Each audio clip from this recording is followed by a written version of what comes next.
Well, hello, everybody. It is the Dennis and Andy Show with your movie review in a few, where we sum up a movie in the first few minutes of a show and rate it for you. And then after that, we take a pause and we do spoilers. So if you don't want to hear them, you can leave and come back later. This week's movie is a movie called Strays, about dogs. And I can already tell you that using my magical prediction powers, when we do the rating of it, I don't want to spoil anything, but Dennis is going to go out with a 10.0 on this bad boy. I already know it. He was so stunned by this movie that during the whole hour and a half of the movie, I didn't hear one single noise come out of his mouth. And there were only like 6 people in the theater, and literally I heard nothing. I thought he was asleep. I looked over. I almost thought he was dead. I looked over, eyes wide open, chest moving in and out. He was that captivated by it. So, guys, Strays, we've seen the movie trailer many times in all of the wonderful movies that we go to see. And the trailer was captivating. I said, this could really be a funny movie. I said, it kind of has all the elements, and I said, if they can hold this trailer and make sure that this is just a few good pieces, I think they could have something special here. So the premise of the story is a dog, he winds up teaming up with other strays to get revenge on the owner. And all I'm going to say is, the highlight of this movie, besides the trailer, is all the characters were, Will Ferrell was great as Reggie. Jamie Foxx he's got comedic chops, and I really wanted to see what he could do, kind of like the old Living Color days. He played Bug. He was great. Isla Fisher played Maggie. I adored her. Randall Park was Hunter, probably my favorite out of all the dogs. He was great. And Will Forte played the best owner Doug you could ask for. And they were all great. I really liked the dogs. The problem is the script. Yes. Literally 85% of the entire good bits was the trailer. There were 2 other spots which we had already kind of seen from the trailer, which were good. And all I'm going to say about that is this is about an hour and a half movie, and it felt about 30 minutes too long. Yeah, seriously. We saw, like Dennis said, we've been seeing this trailer for months. We've been seeing the green band. We've seen the red band trailer numerous times. Easily, if you want to see this movie, just go YouTube the red band trailer and you're good to go. I mean, I don't need to repeat what Dennis said. I agree with what he said. The actors were fine. Will Forte as the owner was fine. I can't remember the one guy's name in the movie. There's another, human actor that worked at a kennel. He's a comedic actor. You'll recognize him. Dennis, if you have his name, you know who I'm talking about. As soon as you mean I don't know if you have the IMDb dog catcher. Yeah, no, not the dog catcher. He worked at the kennel. Right. I mean, but he really was, one of the dog catcher guys. But you'll recognize him. He always plays character parts. He's not obviously a leading man type, but he's funny. He was good. I don't know if Dennis noticed this on my part, but I actually dozed off for about 15 minutes. So, I did not notice that. And here's the worst part about that is it wasn't in the middle. It wasn't at the end. When Courtney and I went to see it. So when we were driving to the theater, for some reason, and it happens to all of us, it just kind of hit me. I'm like, wow, I feel tired.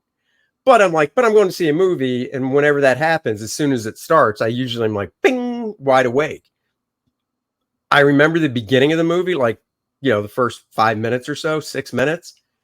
Dude, remember the part? And I say from the trailer because I didn't see this in the movie. So it happened really quick.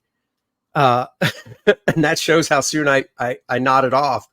You remember the part in the trailer when he's walking along and he sees Will Ferrell's dog is walking along and he sees the two, I don't know what breed of dogs they were, but they were basically like the whore dogs, the female prostitute type dogs.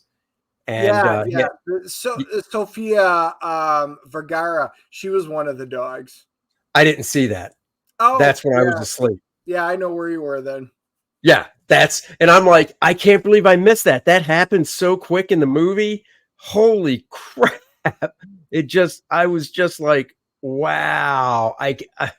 So yeah, I mean, it's bad when in the first 20 minutes of the movie, you're out like that. Now, guys, comedy is subjective. We get that. We have seen some really good movie. This is a raunch-com. We've already seen some raunch-coms this year. And, I was expecting that. You've got dogs. Everybody loves dogs. So I'm thinking of like Ted. Ted, right. Adorable teddy bear, off the wall stuff. He says, love that movie. Instead, what we got was adorable dogs with the CGI where they moved their mouth was fairly decent through most of it. No, that was decent. Yeah. And instead we got Sausage Party, which, I wouldn't even say it was dick, poop, and yeah, but sausage that you could have. Sausage Party made it work though. Like Sausage Party was better than this. Sausage Party. I thought it was better than this, but once again, we're not going there. But I agree. That's what it was. That's why, I'm not. And I told Courtney on the way home, I said that just wasn't good. She's like, what do you mean? You laughed? And I said, I laughed at a couple key points, which we'll bring up in the spoiler section.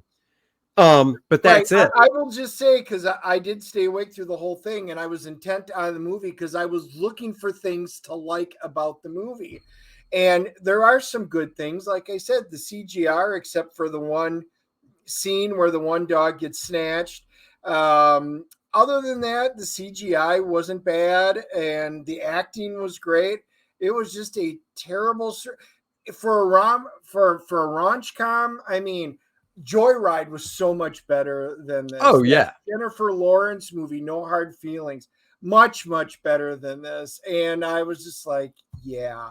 All right, we need to get into spoilers. So let's review it then. Give it your grade so we can get into spoilers. I am giving this one, because of the solid voice acting on this one, a 3.5. Wow, you're higher than me. I'm going 3.0. Are you serious? Oh yeah, dude. God. Oh my God. I thought for sure you and I were really going to be fire and ice on this one. So what did you think I'd give it? A 7 or 5 or 6? At least a few times. I did, and a lot. And I'll tell you in the spoilers when I laugh.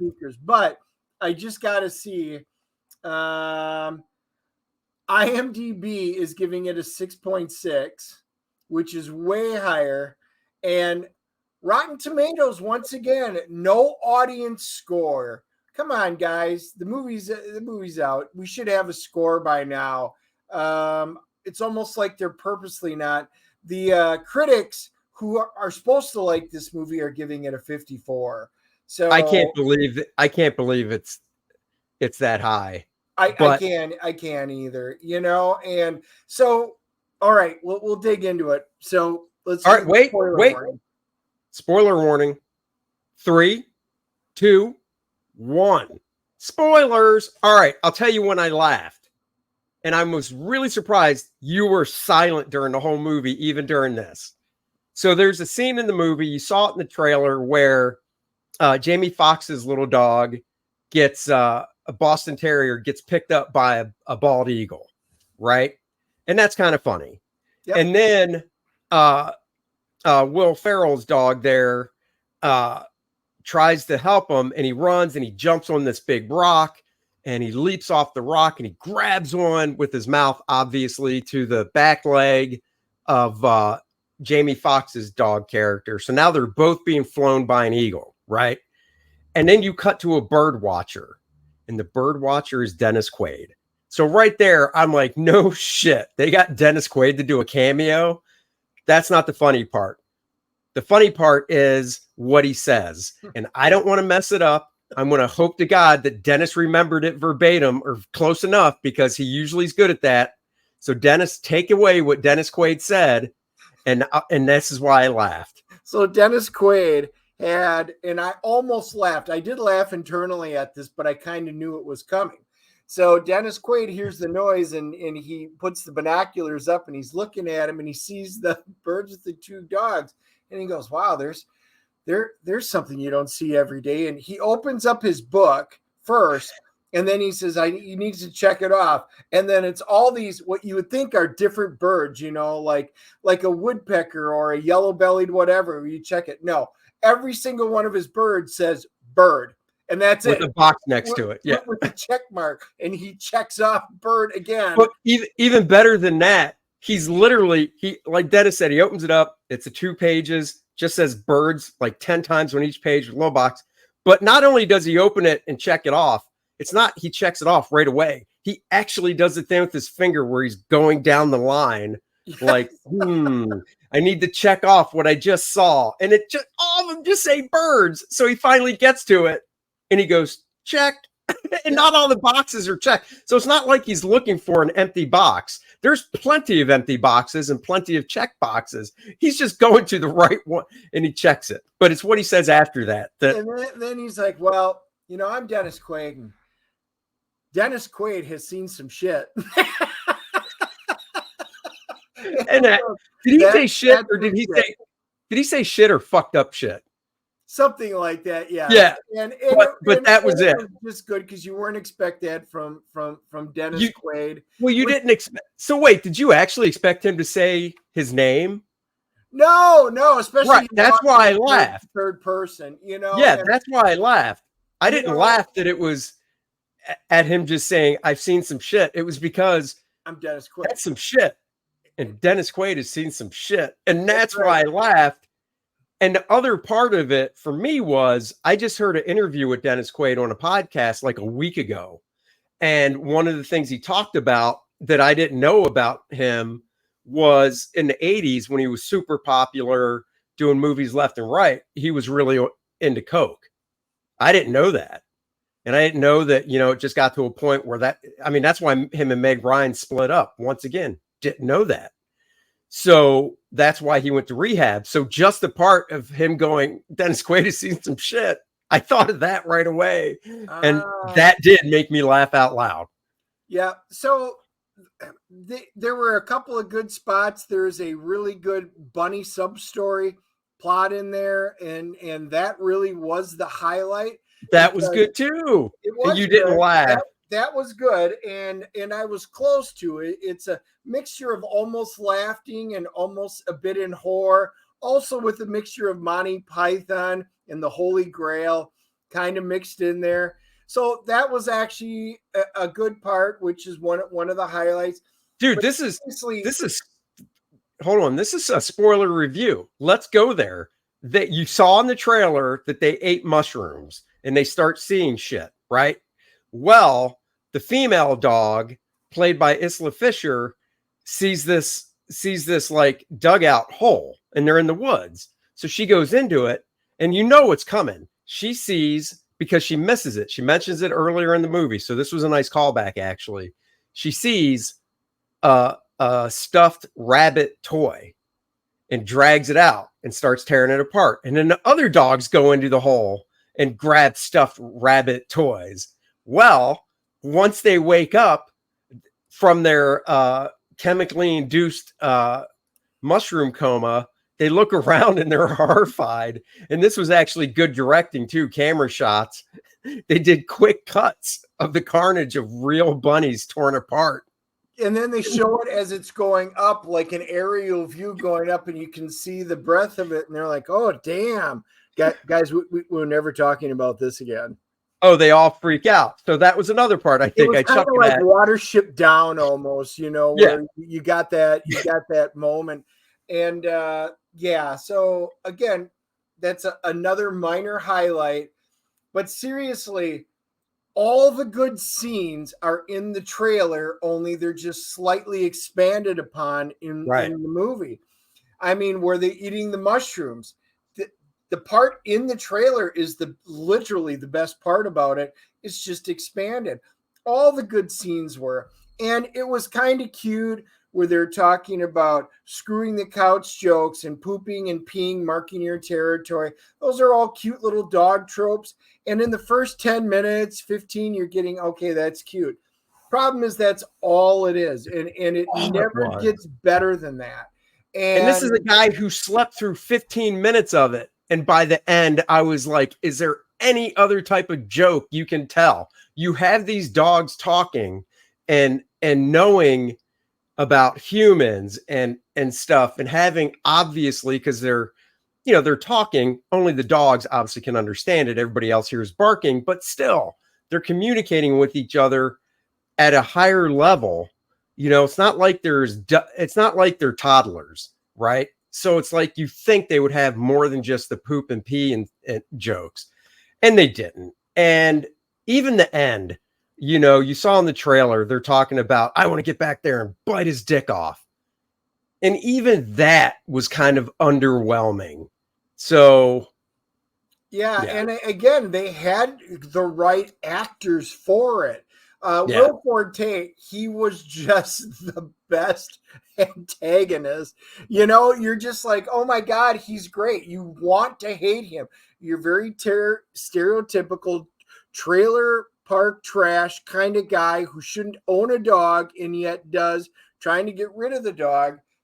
I hated the guy, which is what you want to do. And you want that revenge at the end. Right. And when it was on there, it was like, oh, that's kind of gross. Oh, here it comes. And underwhelming. I mean, everything about it. And guys, you can leave your comments down below. I understand comedy we've had some good comedies this year. The Black. Oh, yeah. And I've enjoyed almost all of them.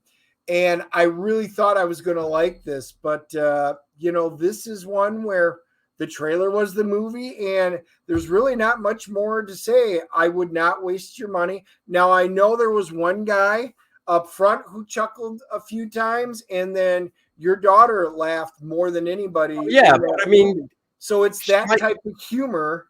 Yeah. And I told Courtney, I said, look, maybe when I was your age, I probably would have laughed the same amount that you did, but I've been there, done that with better raunchy comedies. Yes. So, yes. And the weird part is he's not joking.